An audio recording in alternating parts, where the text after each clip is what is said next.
This video is sponsored by Kautilya Academy Rewa.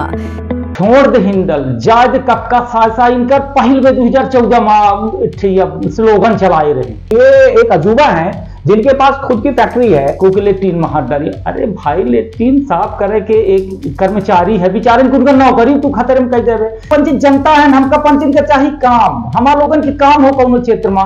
नमस्कार, स्वागत है आपका विराट 24 न्यूज में। राजनीतिक चर्चा शुरू करने से पहले एक छोटी सी कहानी आपको बताते हैं जो कि आप लोगों ने अक्सर सुनी और पढ़ी होगी। किताबों में अक्सर पढ़ने को मिलता है कि एक गांव में गरीब ब्राह्मण रहता था। उसके पास घर नहीं है, कुछ भी खरीद पाने के लिए पैसे नहीं है। लेकिन एक ब्राह्मण यहाँ ऐसे हैं जो कि पहले गरीब थे लेकिन अब करोड़पति हैं। आपको जानकर हैरानी तो हुई होगी, लेकिन बताएंगे कौन है। खैर, मौसम गर्मियों का है और गर्मी के मौसम में राज रहता है फलों के राजा आम का। लेकिन इस गर्मी के बीचों बीच राजनीतिक गर्मी का पारा भी उछाल मार रहा है, जहां आम चुनाव में इस गर्मी के मौसम में आम आदमी को एक बार फिर नेता आम की तरह चूसने के लिए तरह तरह के हथकंडे जुमले लॉलीपॉप वाले वादे करने के लिए अपने उड़न खटोला में सवार होकर घर घर दरवाजे पीट रहे हैं। कहीं कहीं तो प्रत्याशी भी वही हैं, वादे भी वही हैं जो पिछले कई वर्षों से प्रत्याशियों द्वारा किए जा रहे हैं। ऐसे में अब जनता आम की तरह पक चुकी है। देखना दिलचस्प होगा कि इस आम चुनाव में जनता कौन सा रस नेताओं को चखाएगी। तो चलिए आज बात करते हैं रीवा लोकसभा सीट की। विंध्य की 4 लोकसभा सीटों में से एक मानी जाती है जो कि राजनीति में अपना अहम स्थान रखने वाली विंध्य में रीवा देश की राजनीति में अपना अहम योगदान रखता है। जहां से बड़े बड़े कद्दावर नेता निकलकर सामने आए तो वहीं कुछ नेता ऐसे रहे जो पहले चुनाव में हजारपति हुआ करते थे, जिनकी संपत्ति मतलब जो कि कैश उनके अकाउंट में हजारों में रहता था, लेकिन वही 2 पंचवर्षीय बाद करोड़पति बन गए। कुछ ऐसे नेता रहे जो समाजवादी विचारधारा को लेकर आगे बढ़े और अपने वसूलों पर आंच तक नहीं आने दिए। खैर, पहेलियां छोड़ते हैं, सीधे चर्चा करते हैं कि इन दिनों रीवा की जनता के बीच आखिर इस आम चुनाव को लेकर क्या आम चर्चाएं हो रही हैं। लेकिन उससे पहले आप सभी दर्शकों से रीवा के युवाओं से कुछ सवाल हैं।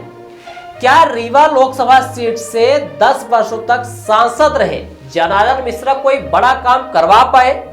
सबसे बड़ा सवाल, आपके घर में, आपके परिवार में, आपके रिश्तेदारी में किसी को भी स्थानीय स्तर पर क्या 10 वर्षों के भीतर बीजेपी सांसद ने रोजगार मुहैया करवाया? क्या आप कोई भी काम लेकर गए हो और सीधे तरीके से सांसद महोदय उसको मंजूर कर दिए हो? कोई ऐसा निर्णय जनार्दन मिश्रा का जिससे रीवा और रीवा की जनता का भला हुआ हो, जो कि राजेंद्र शुक्ला के अपने विकास कार्य से हटकर हो? कई बड़े सवाल हैं जिनके जवाब आप हमें कमेंट बॉक्स में जरूर बताएं। खैर, चर्चा शुरू करते हैं कुछ सूत्रों और स्रोतों के माध्यम से कि आखिर हजारपति से जनार्दन मिश्रा कैसे करोड़पति तक का सफर तय किए। सफर किसी का भी हो बड़ा मुश्किल होता है, लेकिन जब सत्ता अपने हाथ में हो तो कुछ भी नामुमकिन भी नहीं होता। 10 वर्षों के कार्यकाल में सांसद महोदय भले ही रीवा की जनता, रीवा की युवा का विकास करवा पाए हो या न करवा पाए हो, लेकिन उनका विकास जरूर हुआ है, उनके बेटे का विकास जरूर हुआ है। नामांकन पत्र दाखिल करने में जारी हलफनामे में 2014 के लोकसभा में जब वह पहली बार चुनाव लड़े थे तब वह हजारपति मतलब उनकी संपत्ति या फिर कहें कि बैंक अकाउंट में कैश वैध खाते में महज 6000 था, जिसमें से केवल जनार्दन मिश्रा के नहीं बल्कि उनकी पत्नी के भी 1000 शामिल थे। तो वहीं 2024 के चुनाव में दिए गए ब्यौरों में सांसद के खाते में करोड़ों है। इससे जनता के बीच में चर्चा शुरू हो गई कि आखिर इतना लंबा सफर इतने सीधे साधे सांसद महोदय कैसे तय कर गए। हमेशा विधायक व मध्य प्रदेश के वर्तमान उप मुख्यमंत्री राजेंद्र शुक्ला के साथ फीता काटने व सभा की शोभा बढ़ाने में, फोटो खिंचाने ही बस पहुंच पाए। ऐसे में यह कमाई कैसे हुई? खैर, यह ब्यौरा तो वैध खातों का है। वैध खातों का मतलब जो सांसद महोदय के नाम व उनकी पत्नी के नाम से बैंकों में खुले हुए हैं। लेकिन आजकल के परिवेश में घर बंगलों, पेड़ पौधों, कुत्ते बिल्लियों के नाम में भी खाते खुले रहते हैं। ऐसा हम नहीं कहते हैं, बल्कि कई बड़े नेता ऐसा आरोप लगाते हैं। आइए आपको सुनाते हैं आम आदमी पार्टी के पूर्व जिला अध्यक्ष प्रमोद शर्मा ने क्या आरोप लगाया है। शर्मा जी इस समय चुनाव सभा पर हैं, भाजपा कांग्रेस प्रत्याशी प्रचार प्रसार में लगे हुए हैं। अगर हम बात करें आय के स्रोतों की विगत 10 वर्षों में जो सांसद थे, चर्चा है कि करोड़ों के आदमी हो गए। जब नामांकन दाखिल किया था 2014 में तो हजारी लाल थे, आज करोड़पति। कैसे आय के साधन है, कैसे आय होती है और जनता को क्या मिला? क्षेत्र में आप भी जा रहे होंगे, क्या जनता कहती?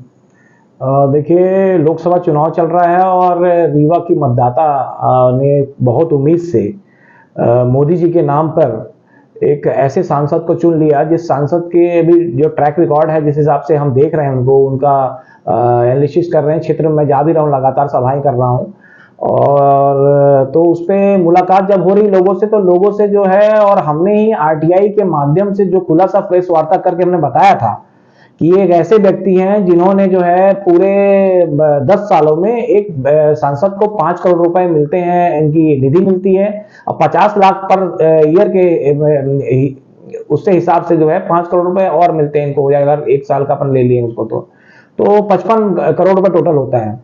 इनका जो हमने डाटा देखा, उस डाटा के हिसाब से जो है इनके पास कोई भी एक स्टैंडर्ड होता है कि कम से कम अपना 10% मत जो है सांसद को अपने क्षेत्र के विकलांग और उनके आर्थिक कमजोर लोगों के लिए खर्च करना चाहिए।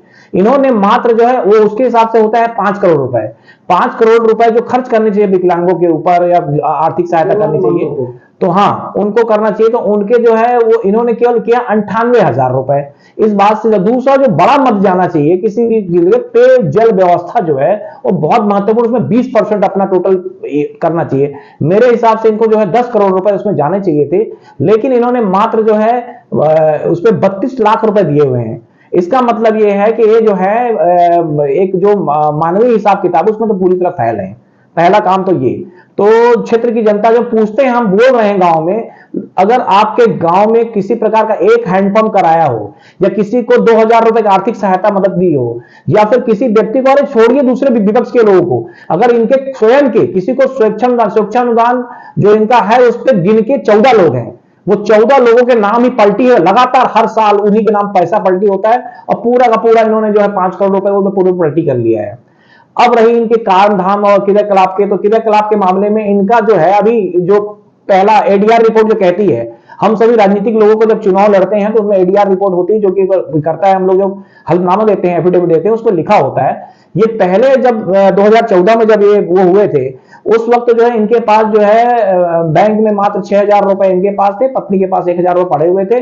कुल प्रॉपर्टी सब मिला के इनकी जमीन जो कि पुश्तैनी जमीन इनके पास जो है, गांव में जमीन जो है वो 37 एकड़ के करीब इनके पास जमीन पहले से मौजूद थी। उसको टोटल मिलाकर जो है इनके पास जो सेट्स हो रहा था वो टोटल 1 करोड़ रुपए था, जो एडीआर रिपोर्ट कहती है।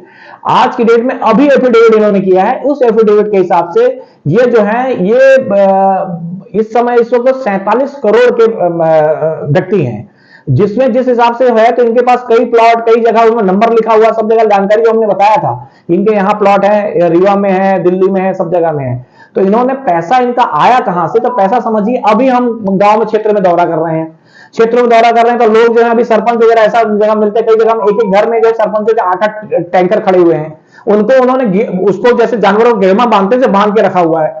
जब पूछते हैं क्या है तो बोले कि वो तो हर विधायक देता है, एक से देता है, आपके सांसद हर साल 2-2 दे देते हैं। मतलब एक ही गांव में जो है 10-10 टैंकर पहुंच गए और उनको जो है बोलते हैं कि ये क्यों दे रहे हैं, तो फिर उनको बोले कि हम लोग जरूरत नहीं है, हैंडपंप दीजिए। जब हैंडपंप नहीं दे रहे हैं, इसको हैंडपंप में कमीशन बनता नहीं। इसमें जो है ये एक अजूबा है जिनके पास खुद की फैक्ट्री है और टैंकर बनाने का काम है। टैंकर में सीधे कमीशन इन्होंने जो 12 करोड़ रुपए मेरे हिसाब से जो अभी किया इन 10 सालों में, उसमें सीधे 7 से 8 करोड़ रुपए इन्होंने पलटी ले लिया। ऐसे ही आपका जो आपका ये यात्री प्रतीक्षालय होता है उस पर इन्होंने 6 करोड़ रुपए किए। 6 करोड़ रुपए में से ये जो है 4 करोड़ रुपए पलटी ले लिए हैं। तो इस प्रकार से इनका जो है, और भी इसके अलावा बहुत सारे काम ऐसे आ रहे हैं जो कि इनका तो काम नहीं, सेंट्रल ऑटोमेटिक काम कराती है, उस पे काम कराने के लिए देती है, रेलवे के लिए कुछ वो करने के लिए करने, उनमें भी ये जो है बता रहे हैं जो ठेकेदार जो लोग होते हैं वो लोग वही लोग काम कर पाते हैं जिन लोगों को इनको हिस्सेदारी देना पड़ता है, क्योंकि इनका रिकॉर्ड है। किसी गांव में सरपंच जहां पहुंच रहे हैं बोलते हैं भैया बिना 30% बिना तो काम ही नहीं मिल पाया। इसका मतलब अपना मत जो भी काम दे रहे हैं उसके बाद इन्होंने जो ग्रेवर रोड जो ग्रेवर रोड सुदूर सड़क के रूप में जो जिला पंचायत से बनी वही सड़क सेम इनके साथ आ रही है।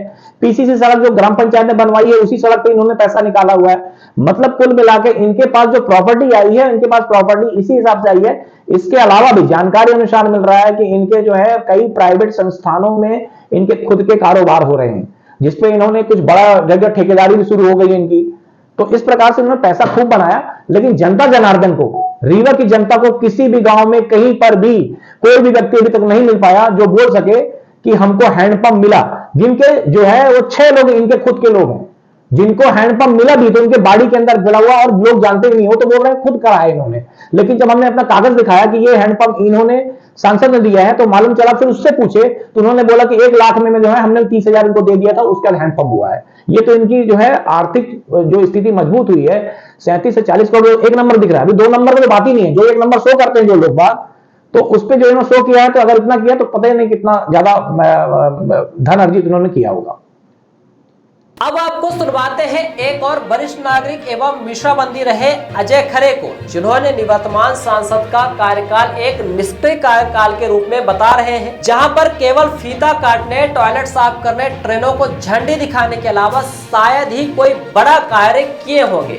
आइए आपको सुनाते हैं अजय खरे ने क्या कुछ सांसद जनार्दन मिश्रा को लेकर कहा है। खरे साहब, लोकसभा चुनाव आ गए, प्रत्याशी मैदान में है, पार्टियां अपना अपना जोर लगा रही हैं। रीवा की बात करें तो पूर्व सांसद मैदान में है, तो विधायक पूर्व मैदान में है। क्या लगता है कि पिछला जो भाजपा के 10 साल का कार्यकाल रहा सांसद जनार्दन मिश्रा का, आपको क्या लगता है, क्या इनके कार्य थे, क्या करना चाहिए था, क्या कुछ किया आपने जिले के लिए? 10 साल का जो उनका कार्यकाल है, इनके साथ एक बड़ी बात यह है कि 10 साल ये सरकार का कार्यकाल है, क्योंकि जिस पार्टी के सांसद हैं वो मोदी सरकार है 10 साल से, और मोदी जी के जो वायदे हैं, गारंटी है, वो सारी चीज़ें हैं, बड़ी बड़ी बातें हैं। तो क्योंकि होता क्या, विपक्ष का सांसद होता है तो लगता है कि उसकी बात सुनी जाएगी, नहीं सुनी जाएगी। तो इनका कार्यकाल बहुत ही निराशाजनक रहा है, और इनकी छवि जो बन गई है, लोग कहते हैं कि जीत जाते हैं, वो कोई फैक्टर होगा मोदी जी का जो भी होगा, लेकिन छवि तो ये बनी है कि जिस काम के लिए इनको भेजा वो काम ना करके दूसरे काम करते हैं। कभी कहीं गए तो टॉयलेट साफ करने लगते हैं, तो कहीं जाकर कुछ और करने लगते हैं। तो ये सारी चीज़ें चल रही हैं। कभी झंडी दिखाने लगेंगे रेलवे स्टेशन में जाके, माने श्रेय लूटेंगे कि जैसे रीवा में कभी ट्रेन ही नहीं थी, रेलवे लाइन नहीं थी, रेल की पटरियां नहीं थी। ये तो आज़ादी के काफ़ी साल बाद आया, लेकिन इनके कार्यकाल के तो बहुत पहले रीवा में रेल पटरी स्टेशन सब था। और ये शास्त्री जी के समय, माने जनता पार्टी के समय, जब मधु दंडवते जी रेल मंत्री होते थे, तो ललितपुर से सिंगरौली के लिए रेल का प्रस्ताव था। अब उसकी वाहवाही जो भी लूटना हो लूटते रहो, बीच बीच में काम तो होगा, बजट आएगा तो विस्तार होगा। तो आप बताओ कि मैं ले आया, वो ले आया, ये ले आया। अब इतने साल की योजना है तो कहीं ना कहीं विस्तार तो उसको मिलेगा। बहुत जगह खजुराहो में चल गई वही लाइन, अब आगे बीच के कुछ जगह अपनी अपनी दिक्कतें उस वजह से नहीं हो रहा है। तो कोरोना टाइम में ट्रेन बंद हुई, तो जब नए सिरे से ट्रेन चली तो इन्होंने बताना शुरू कर दिया कि ये ट्रेन हम चलवा रहे हैं, जबकि सारी ट्रेनें पहले से चलती थी। मुझे याद है कि कहीं बिलासपुर की हो और चिरमिरी वाली हो या उसके पहले और ट्रेनें रही हो, और एक आध ट्रेन कुछ नई नई चली है, वो भी रेगुलर नहीं है, जैसे नागपुर वाली या दूसरी ट्रेन है। तो वो दूसरी ट्रेनों को इधर उधर करके वो अपना एडजस्टमेंट करके, तो कभी बम्बई वाला शुरू हो गया, तो लेकिन रेगुलर कोई ट्रेन नहीं है। तो अभी जो रेवांचल थी उसका नाम बदल के क्या कर दिया, तो ये सब कुल मिलाकर लोकसभा विधानसभा कानून बनाते हैं, उनका पालन प्रशासन करता है। हाँ, ऐसे किसी भी बात के लिए कभी जनार्दन मिश्रा ने कोई बात उठाया हो, आपको याद हो कि लोकसभा में यहाँ की कोई बात को उठाया, भले ही उन्हीं सत्ताधारी पार्टी के, लेकिन बात रखने के लिए मिलता है कि आप अपनी बात रखें। एक आध बार कभी मौका मिला तो किसी ने फोन किया कि आपके यहाँ का, एक आध बार बोले हैं, कहीं किसी ने कहा है, तो हमने कहा कोई मतलब नहीं है, वह तो बोलने का चेहरा दिखा, और उन्होंने कुछ खाना पूर्ति कभी लगाया होगा एक आध बार, कभी सुनने में आया कि बोले, लेकिन वो उसके अलावा तो कभी ऐसी बात नहीं हुई है। और पिछले बार भी वातावरण बना था कि लेकिन कि ये इनको वोट नहीं करेंगे, लेकिन जो मोदी का फैक्टर है या जो ईवीएम का फैक्टर है, जो भी फैक्टर है वो लोग समझ नहीं पा रहे कि ये क्या होता है। तो जो जनमानस में है इनकी छवि बिल्कुल अच्छी नहीं है। क्या लगता है कि कैसा सांसद हो? भले सत्ता किसी की है, विपक्ष भी मजबूत होना चाहिए, कम से कम बात उठे। एक डर रहता है अधिकारी में, विधायक में, प्रदेश सरकार में डर होता है कि उसकी बात केंद्र पर उठाई जाएगी। क्योंकि भाजपा की सरकार प्रदेश में है, केंद्र में भाजपा की सरकार थी, कोई पार्टी अपनी पार्टी के खिलाफ क्यों उठाएगा? क्या लगता है कि विपक्ष की भी कुछ सीटें होनी चाहिए जिससे कि यदि विपक्ष की सीट होती तो बेहतर होता, क्योंकि इस क्षेत्र की कभी उस ढंग की आवाज उठी ही नहीं है जितना गलत होता। जैसे विधानसभा है तो विधानसभा में विपक्ष की आवाज उठाने वाला कोई नहीं है। ऐसी संसद में स्थिति है। मैं ज्यादा दूर क्यों जाऊं, मैं जय स्तंभ का उदाहरण दे रहा हूं कि जय स्तंभ का मुद्दा था जिसके लिए हमने 75 दिन दीप प्रज्वलित किया। तो कोई पूरे यहाँ एमएलए थे भाजपा के 8 के 8। इस बार तो अभय मिश्रा जी जीत गए हैं, लेकिन उसमें कोई एमएलए नहीं था और बाहर का भी कोई ढंग का जुझारू विधायक नहीं था कि उसके माध्यम से। और हमने सोचा लोकसभा में तो किससे उठाएं, राजमणि जी से भी था तो उन्होंने भी निराशाजनक बात कर दी, तो उनसे भी बात नहीं बन पाई क्योंकि उन्होंने कहा कि अमर जवान ज्योति हट गई है, तो इसमें क्या कर सकते हैं। अगर अब भाजपा कहती है 400 पार, अब की बार 400 पार, 400 पार हो जाते तो विपक्षी जो तो प्रोपेगेंडा है, जो तो हल्ला है, जो तो लोगों का दिमाग को माने माइंड सेटअप करना है कि वो जीत रहा है तो हम अपना वोट क्यों खराब करें। जो एक बने जैसे महाभारत में देखा होगा कि जब द्रोणाचार्य को मारना था तो एक झूठी उड़ा दी गई, प्रचार कर दिया गया कि सत्सामा मरो कुंजरो वाला, तो हाँ ये करके, तो इसी ढंग से वो उड़ाया गया। तो उसमें उन्होंने अपना अस्त्र रखा और अर्जुन ने मार लिया। तो इसी ढंग का जो सारा खेल जो उनका चल रहा है, तो इसी ढंग का है कि इतना ज्यादा हल्ला करो, इतना प्रचार करो, 400 करो, जरूरत पड़े 500 बोल दो, कुछ भी बोल दो और उसको जस्टिफाई कर लो। उसके लिए फिर चैनल भी चल जाएंगे और जगह जगह से इनके ज्ञान आने लगेंगे और इंटरव्यू आने लगेंगे और मोदी जी खुद ही बोलेंगे और खुद ही फिर अपनी पीठ सब संभालेंगे। हमने देखा कि इन्होंने शुरू किया और बाद में एक भाषण आया मोदी जी का कि लोग कह रहे हैं कि 400 पार, लोग आप खुद कह रहे हैं, लोग कहाँ कर रहे हैं, लोगों को तो पता ही नहीं है कि लोकसभा में कितनी सीटें हैं। चुनाव है, हाँ। बहुत महत्वपूर्ण चुनाव है, लेकिन ना तो महंगाई, ना बेरोजगारी, ना कोई बात जनसंख्या की जा रही। एक ही मुद्दा, जय श्री राम, जाति, मोदी। क्या मानते हैं आने वाले चुनाव में तो धर्म का, जाति का, पैसे का, बाहुबल का, किसी तरीके के प्रलोभन का, दबाव का तो बिल्कुल, ये तो चुनाव में खुद चुनाव आयोग बोल रहा है। और ये आप तो पता ही नहीं है कि लोकसभा में कितनी सीटें हैं। चुनाव है, हाँ। बहुत महत्वपूर्ण चुनाव है, लेकिन ना तो महंगाई, ना बेरोजगारी, ना कोई बात जनसंख्या की जा रही। एक ही मुद्दा, जय श्री राम, जाति, मोदी। क्या मानते हैं आने वाले चुनाव में तो धर्म का, जाति का, पैसे का, बाहुबल का, किसी तरीके के प्रलोभन का, दबाव का तो बिल्कुल, ये तो चुनाव में खुद चुनाव आयोग बोल रहा है। और ये आप प्रतीकात्मक ही सही, ये जरूरत क्या है। आप माइक में अभी जय श्री राम, अल्लाह अकबर या किसी इसी ढंग का कुछ भी हो तो ये भी नहीं लगना चाहिए। आपको पूजा करना जाइए, घंटों मंदिर में पूजा करिए, मस्जिद में जाइए, वहां नमाज अदा करिए, लेकिन जब आप चुनावी रणभेरी होती है तो यहाँ ये लोकतंत्र है, हमारा सेकुलर देश है और सेकुलर होने का मतलब धर्म विरोधी नहीं है। सेकुलर का मतलब है कि हम सबका सम्मान करते हैं, जैसे एक न्यायपालिका होती है वो भी सेकुलर है, किसी धर्म विशेष की नहीं होती है, नहीं तो उसको फिर वो न्यायपालिका नहीं रहती है, मान लिया जाता है कि अमुक धर्म के लोग बैठे हैं, वो न्याय क्या करेंगे। तो इस तरह से एक सेकुलर स्टेट, राज्य जो होता है हमेशा सेकुलर होता है। तो अभी आप उसमें से वो चीज हटा भी दीजिए तो भी राजा का धर्म है कि वो सेकुलर रहे।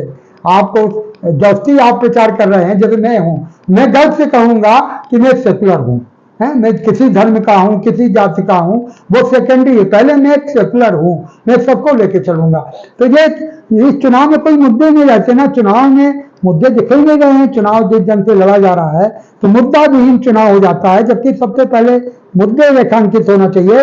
और भारतीय जनता पार्टी के पास तो कोई मुद्दा नहीं है, वो 400 पार का मुद्दा है। जो कोई मुद्दा होता है आप एक झूठा प्रचार भ्रमित करने के लिए, और पुरानी जो बातें आपने बोली 15 लाख देंगे और सारी सुविधाएं देंगे, स्मार्ट सिटी का तो नाम ही लेने वाला कोई नहीं है, और भी सारी चीजें जिनके खिलाफ अब ऐसी चीजें आप छोड़ रहे हैं सिगुठेबाजी कि कहीं सीए का मामला कि ध्रुवीकरण हो किसी ढंग से, आप ऐसा कानून बनाएंगे जो कि कहीं अस्पताल में लिखा जाता है कि फलाना व्यक्ति ना आए, फलानी जात का ना आए, फलाने धर्म का ना आए, तो अभी आप कहीं शरण दे रहे हैं तो उसमें भी ये आप पाबंदी नहीं लगा सकते हैं। तो ये सारी चीजें जो चल रही हैं, तो जनार्दन मिश्रा जी की जहां बात है तो वो चुनाव में बहुत ही निराशाजनक स्थिति है।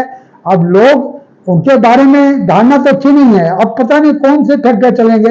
जैसे जाति का फैक्टर है तो इसमें दूसरा आदमी भी उसी जाति का लड़ रहा है, तो अब तीसरी चीज है कि बहुजन से कोई खड़ा हो गया, दूसरी जाति का, तीसरी जाति का, तो अब उसमें क्या है कि लोगों को प्रचार होगा। अब इनमें प्रचार में कौन तेज निकलता है कि जो वोटों का दुर्विकरण करेगा कि देखो यार वो जीत जाएगा तो हमको एक होना है, तो इसमें पैसा काम करेगा कितना, कौन फैक्टर काम, क्योंकि रीवा की जो पूरी राजनीति है वो यहाँ भी जाति, इससे हम इनकार नहीं कर सकते हैं कि पूरी चुनाव आयोग कितना भी दावा करे, हम बिल्कुल उस दावे को खारिज करते हैं। बुरी तरह जांचवाद चलता है, बुरी तरह से जांचवाद चलता है। अभी भी दो लोग लड़ गए हैं तो अब उसमें भी चलेगा कि कौन सुपर है कौन नहीं है, तो ये सारी चीजें हैं। तो ये चुनाव जो है बहुत महत्वपूर्ण है और इसमें परिवर्तन की जो स्थिति बनेगी, बदलाव तो लोगों को अपेक्षा रहती है चुनाव में कि तो डॉक्टर लोहिया बोलते थे कि ये डेमोक्रेसी है, इसमें रोटी उलट पलट के सेकना चाहिए, तो डेमोक्रेसी के हिसाब से भी जरूरी है। जनता का निर्णय है, जनता क्या करती है। अजय खरे को आपने सुना होगा, लेकिन आपको सुनवाते हैं जिस तरह से रीवा के निवर्तमान सांसद भाजपा प्रत्याशी जनार्दन मिश्रा अपने बघेली के लिए जाने जाते हैं। बघेली बोलना और मंचों से बघेली के माध्यम से लोगों को बघेली के प्रति जागरूक करना सांसद महोदय अक्सर देखे जाते हैं। उसी तरह आइए आपको सुनाते हैं एक बघेली में ही रीवा की जनता में से एक व्यक्ति ने, एक युवा ने जनार्दन मिश्रा पर किस तरह के तंज कसे हैं। इस समय लोकसभा चुनाव तेज हो गया है, नेता प्रचार प्रसार में आ रहे हैं। जब चुनाव लड़ता है नेता, उसके पास संपत्ति हजारों में रहती है और जैसे सत्ता में आता है तो करोड़पति हो जाता है। किसकी सेवा, किसका विकास, कैसा विकास हो रहा है, क्या लगता है आपको, आपकी नजर में कैसे विकास हो रहा है, नेता किसका विकास? भाई सबसे बड़ी बात यह है कि जब कोनो पार्टी से लोग लड़े चुनाव आवत हैं तो एक ठे उनका कोरम रहा था कि हमारे आय इतनी है दे दी, और एक ही बात जब होता है कि उनका जब ब्यौरा निकाला जाए 5 साल बाद जब विधायक हो जाए, सांसद हो जाए, तो उनका ब्यौरा निकाला जाए तो पहले 5,000 के रहे, अब फिर सीधे हो जाते 10 करोड़ के। तो भाई ये आमदनी कहां से बढ़ जाती? तो वह तो सबका समझ में आ रहा है, जनता ये समझ रही है। हमारे जो है यहाँ की अब रीवा सांसद के ले ये 2.5 साल में इनकर गिर रही पंचायत, ये पंचायतों नहीं चला पाई थे, अभी सांसद हैं। तो सांसद 2014 में लड़े जब चुनाव, तो हमारे गांव में प्रचार करेगे थे, तो का कहें कि ये तो अड़ू के गिर पड़े, वो मंदिर रहे उनठे ऐसे हनुमान जी विराजे रहे वो माँ पीपर के तरी, तो ये जब गिर गए तो कहीं हम इनठे कुछ सोचब।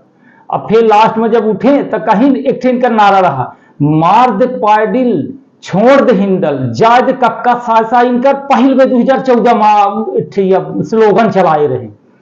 अब ए आए अब 2019 के बाद तो फिर दिखावे नहीं, मतलब 5 साल कहाँ दिखाने नहीं, वो 5 साल पहले कही गए, अब फिर मतलब 10 साल कहाँ नहीं रह गए। इनका काम का रहा, कौनो जाए तो कोई लेट्रिन में हाथ डाली। अरे भाई लेट्रिन साफ करे के एक कर्मचारी है, बेचारे उनका नौकरी तू खतरे में कह देवे, तो तोहका बल्कि वह संसदी छोड़ के तोहका जो है तो यह धंधा अपना ले चाहिए, तो कम से कम कोई और व्यक्ति आवे तो सांसद बनी पे तो लुटिया डूबे करी डुबा मोदी को दे ही रीवा माँ काहे किए बे इनकर कार 5 साल 10 साल में को पब्लिक नहीं जानी कि हमारे गांव में का काम है, कहाँ पूरे क्षेत्र में कौनो काम इनकर नहीं आए। बता चाहे कुछ कितनी बड़ी नल जल योजना का बताया लगे, कहाँ पानी नहीं आए, कहाँ इनकर पानी नहीं पहुंच पावा को के घर तक, तो कहाँ हिनकर योजना। ये झूठ बोले के सब इसकर प्रक्रिया है। और जनार्दन तो बहुत बड़ा धोखा आही, वो जैसा को कहते कि बेत में पानी डाले तो वह हरियर न होई, तो जनार्दन का सांसद बना दे तो कुछ न होई। कहीं इनके वो कुबते नहीं आ काम कह दे के तो कहा कर ही पब्लिक के इनके कौनो क्षमता नहीं आए। अब इनकर स्थितियां अच्छी बन गई हैं, लड़का इनका धंधा पानी करे लागे हैं, फैक्ट्री चले लागी। पहले तो इनका आमदनी कम रही है, अब इनका आमदनी करोड़न के हो गए, बड़ी बड़ी लैंड हो गई इनका रोड मेन रोड के किनारे। इनका तो यह में कहानी बन चुकी है।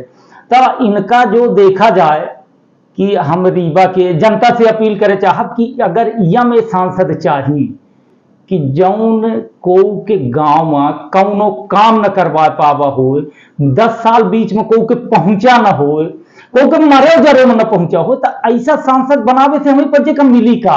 हम पंचे जनता है, हमका पंचे का चाहिए काम, हमारा लोगन के काम हो कौनो क्षेत्र में कुछ गड़बड़ी हो जाए तो हम पंचे का तू मोदी के नाम से वोट मांगते लागे। अरे रीवा के सांसद तू आहे तो मोदी से हम कब मिले जाओ, हमसे तो तुम ही मिल गए रीवा माँ, तो हम तोहका वोट दे थे कि मोदी के देखे को अपने बिटिया जब काज करे जाते तो बाप ओखर सर्विस में रहा थे तो लड़का देखा थे, बाप का नहीं देखे कि बाप सर्विस में है तो हम बिटिया काज कह दी, लड़का पागल बागत भैंसी चरावत ओके साथ हम काज कह दी। तो यह हर बाप की जवाबदारी रहा थी, तो यह हर वोटरों की जवाबदारी है कि हमारा नेता कौन है। हम जब उन्हें का वोट दे थे तो का वो हमारे काम लायक है, का वो हमारा काम कही पाई, अगर वो हमारे काम करे लायक नहीं आए तो हम आप बदले की जवाबदारी सबके ही आए।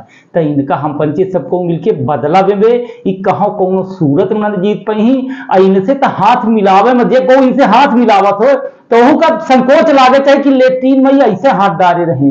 अरे कम से कम हाथे में हुआ लगा लिए होते जो गलप्स उलप्स आवत है तो गलप्सों नहीं लगाए रहे। अरे धोबे का आवत है ओका ले लिए धोए होते, पर तू यह काम नहीं कर पाए जो एक सांसद किया, तू जनता की आवाज नहीं बन पाई, यह बात के बड़ा दुख है। अब इनकर जो एक ही रहे, एक इनकर वहां से ऊपर वाले जो दे थे इनका टीका पे, तो ताजुब लागत है कि सब पागल हुई के कहा। इनके ये समझ में नहीं आवा कि भाई हमका सांसद बना रहे हैं, देश के अपने जो है सबसे बड़ी व्यवस्था में यह सांसद है, यहाँ से चुन के जाते 8 विधानसभा की जो हम मालिक बनी, पर ऐसा आदमी कि जो लेट्रिन साफ करे लागे बड़ा लगता है कि जो कांग्रेस से प्रत्याशी नीलम मिश्रा अगर उनको जनता चुनती है तो वो उठा पाएंगी बात। अरे उनके में पूरी क्षमता है, पहले तो उनका नीलम नाम है, तो जौने व्यक्ति के नाम में होए तो नाम है उनका ऐसा कि हम काम करब। एक पहले वो हमारे सिमरिया विधानसभा से विधायक रही हैं तो उनका काम हमारे गांव में दिखाते पीसीसी बनवाई हैं, तो कम से कम ये लागत है कि कौन हमारे यहाँ काम कर रहा है। अब फिर काम करे वाले व्यक्ति का चुने से हमका सब का लाभ हुई, पूरे रीवा जिला का लाभ हुई। तो ऐसे हम पंच सबको यह चाहिए थे कि एक परिवर्तन के वह बनाए। जनता की जुबानी जनार्दन मिश्रा की कहानी अब तो आप समझ ही गए होंगे कि कैसा रहा होगा इनका कार्यकाल और जनता कितनी संतुष्ट है। वहीं पर सिमरिया की पूर्व विधायक रही नीलम अभय मिश्रा कांग्रेस से प्रत्याशी के रूप में मैदान में है। पॉलिटिकल पंडितों की माने तो कांग्रेस के लिए यह सुनहरा अवसर है जिसमें कांग्रेस रीवा में अपने पुराने खोई हुई विरासत को वापस ले सकती है। खैर कांग्रेस की एकजुटता अब दिखने लगी है। वहीं पर कांग्रेस प्रत्याशी नीलम मिश्रा के द्वारा लगातार सघन जनसंपर्क अभियान भी युद्ध स्तर पर किया जा रहा है, जहां एक तरफ जनता उन्हें साफ स्वच्छ छवि की बता रही है, तो वहीं सिमरिया के विधायक रहने के दौरान उनका कार्यकाल अविवादित रहा। उन पर कोई भ्रष्टाचार के आरोप नहीं है और न ही किसी अन्य तरह के आरोप। आपको बता दें कि नीलम मिश्रा के पति अभय मिश्रा विधानसभा चुनाव में रीवा लोकसभा सीट की 8 विधानसभाओं में से 1 विधानसभा जीतकर कांग्रेस के हाथ का साथ दिया।